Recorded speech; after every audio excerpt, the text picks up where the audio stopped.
বাংলার প্রকৃতিতে শরতের শুভ্রতা মুগ্ধতা শারদীয় উদযাপনে পিছিয়ে নেই ঢাকা বিশ্ববিদ্যালয়ের চারুকলা অনুষদ।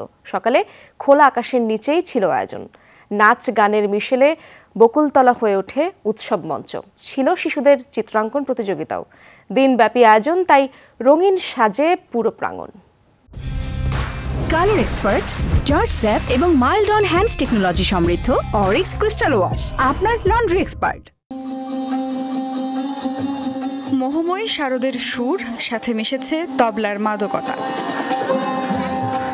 ঢাকা বিশ্ববিদ্যালয়ের বকুলতলায় এভাবেই শুরু হয় ছুটির দিনের সকাল।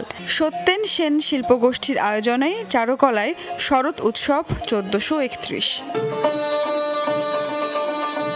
শরৎ ঋতুর মুগ্ধতা ছড়িয়ে দিতেই এই আয়োজন।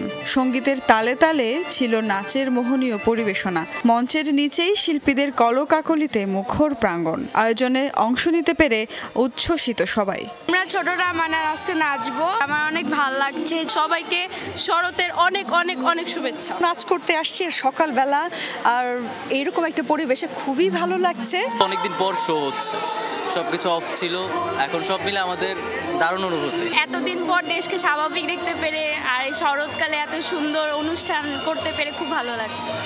ছিল শিশুদের চিত্রাঙ্কন প্রতিযোগিতাও। বয়সভেদে দুই ভাগে অংশ নেয় ক্ষুদে শিল্পীরা। ক্যানভাসে রং তুলির আঁচড়ে ফুটিয়ে তোলে শরতের প্রাণ ও প্রকৃতি। আয়োজকরা বললেন, ইটকাঠের জঞ্জালে ভরা শহরে শরতের দোলা দিতেই এই আয়োজন। আমরা চাই যে বাঙালির যে মলিনতা, কুমণ্ডুকতা অথবা সংকীর্ণতা দূর হোক। এই সাদা মেঘের ভেলা, এই শ্বেত শুভ্র কাশফুল, এই শুভ্রতা ছড়িয়ে পড়ুক বাঙালির অন্তরে। নতুন প্রজন্ম যারা বেড়ে উঠছে তারা প্রকৃতি বান্ধব একটি সমাজ গঠনে তারা এগিয়ে আসতে পারবে। তা আমরা চাই উৎসবগুলোর মধ্য দিয়ে সেই বার্তা দিতে, ধ্বংস নয়, প্রকৃতিকে সুরক্ষা করতে হবে।